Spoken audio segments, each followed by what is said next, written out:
ఇరాన్లోని నంతాజ్ అణు కేంద్రంపై America, Israel సంయుక్త దాడులు చేశాయి. యుద్ధం వల్ల ఇరాన్లో పరిస్థితులు అంతకంతూ దిగజారుతున్నాయని ఐఏఎన్ఎఫ్ తెలిపింది. దీనివల్ల అణు కేంద్రం నుంచి రేడియేషన్ లీక్ అవుతోందని ఐక్యరాజ్యసమితి తెలిపింది. రేడియేషన్ లీకేజ్ ఇలాగే కొనసాగితే ఇరాన్లోని చాలా నగరాలు ఖాళీ చేయించక తప్పదని యుఎన్ హెచ్చరించింది. మరోవైపు గత కొన్నేళ్లుగా న్యూక్లియర్ ఆయుధాల తయారీలో ఇరాన్ బిజీగా ఉంది.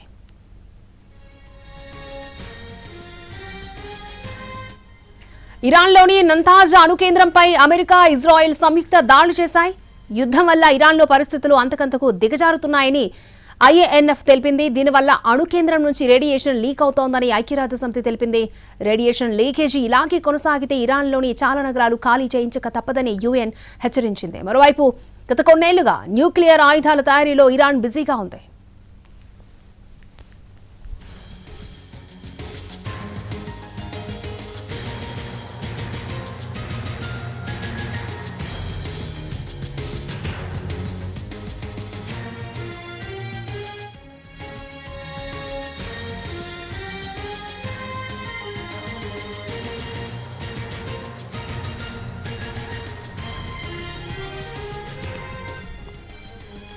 ఇరాన్లోని నంతాజ్ అణు కేంద్రంపై అమెరికా, ఇజ్రాయెల్ సంయుక్త దాడులు చేశాయి. యుద్ధం వల్ల ఇరాన్లో పరిస్థితులు అంతకంతకు దిగజారుతున్నాయని ఐఏఎన్ఎఫ్ తెలిపింది. దీనివల్ల అణు కేంద్రం నుంచి రేడియేషన్ లీక్ అవుతోందని ఐక్యరాజ్యసమితి తెలిపింది.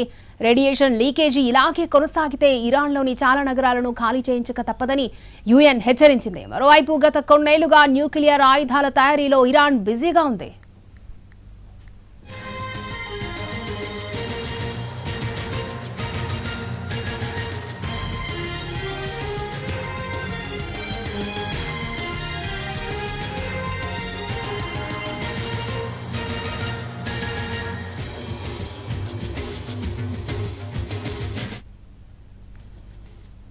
ఇరాన్లోని నంతాజ్ అణు కేంద్రంపై అమెరికా, ఇజ్రాయెల్ సంయుక్తంగా దాడులు చేశాయి. యుద్ధం వల్ల ఇరాన్లో పరిస్థితులు అంతకంతకు దిగజారిపోతున్నాయని ఐఏఎన్ఎఫ్ తెలిపింది.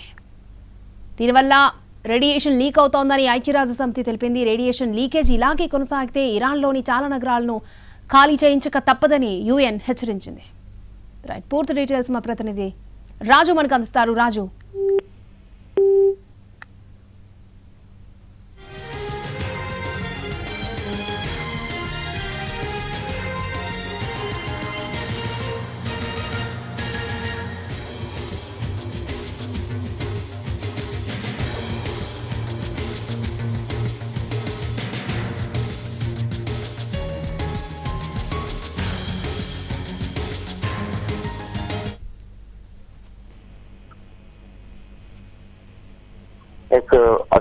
ఇంకా కూడా రెండు దేశాల మధ్య పరిస్థితులు భీకరంగానే కనిపిస్తున్నాయి. ప్రస్తుత పరిస్థితుల్లో ఒకవైపు ఇరాన్ ఇంకా ఇజ్రాయెల్ లో ఉన్నటువంటి కొన్ని ప్రాంతాలను టార్గెట్ చేస్తూనే ఉంది. ఎక్కడ ఏం జరుగుతుంది అనేటువంటి మనకు రెండు దేశాల్లోనూ కనిపిస్తుంది. ముఖ్యంగా అమెరికాకు సంబంధించినటువంటి ఏవైతే స్థావరాలు ఉన్నాయో, ఆర్మీ స్థావరాలు, వాటిని ఎక్కువగా టార్గెట్ చేసినటువంటి పరిస్థితులు కనిపిస్తున్నాయి.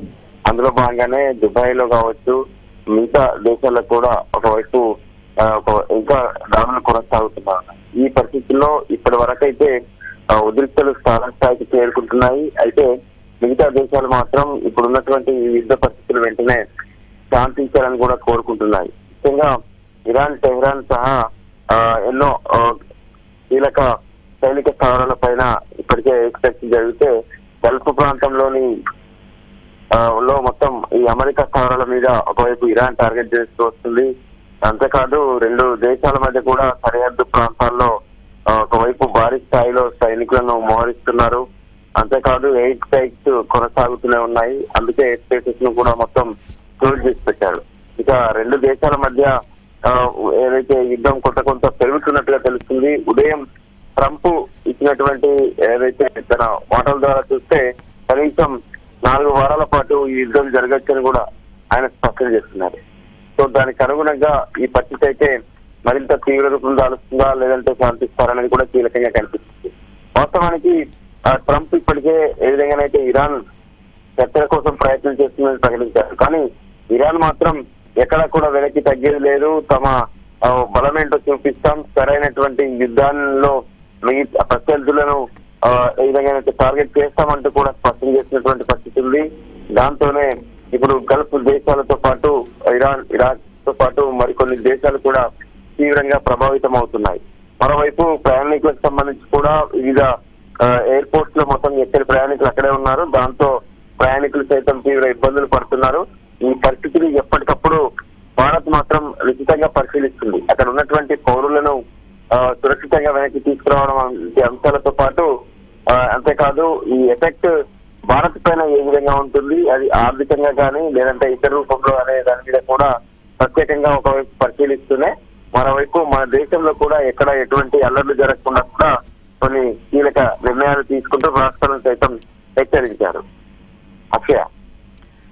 ఓకే రాజు.